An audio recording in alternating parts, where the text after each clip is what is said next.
كرومبو كرومبو مع المفتش كرومبو. كل سنة وانتم طيبين.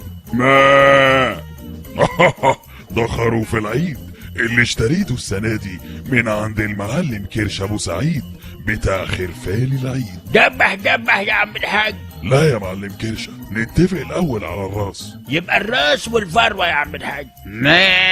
لحمة يا دنيا لحمة وذبحوا الحبايب لحمة وهتبقى فتة لحمة خروف ضاني.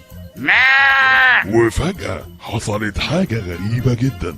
الحاج يا كرومبو، فروة الخروف اتسرقت. وعرفت ان سقسق لسان العصفور ملك لبن العصفور الرايب فروة خروف اتسرقت، وان حصل شك في 3: المعلم كرش ابو سعيد بتاع خرفان العيد، الصبي امين ابو سمين، وحلاق الخرفان ورا ابو فروة. ولما سألت المعلم كرشة قال: يا راجل، طب وحياة ابن سعيد اللي لسه واكله علقه حالا ما حصل الحكايه دي سعادتك. وبعدين بيني وبينك يا كرومبو، انا بيجيلي حساسيه من موضوع الخرفان ده. ولما سألت امين ابو سمين قال: ايوه والله العظيم يا جدع، انا هعترف. انا يوم ما اخد حاجه اخد لي كده حته فشه ولا راس ولا حته ليا كده سمينه تدي طعم وريحه. ايوه تفحفح كده.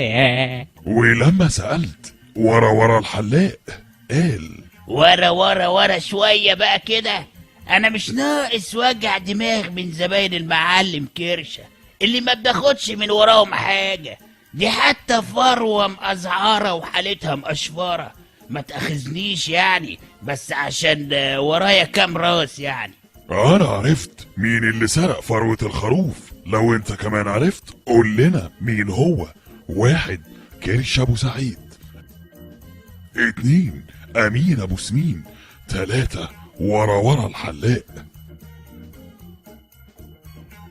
اتصل من مصر على 09000 796 او من اي موبايل على 2304 او ابعت SMS على 91231 او اتصل من سوريا او ابعت SMS على 1684. اتصل من الاردن على 0900 99 621 او ابعت SMS من فلسطين على 37604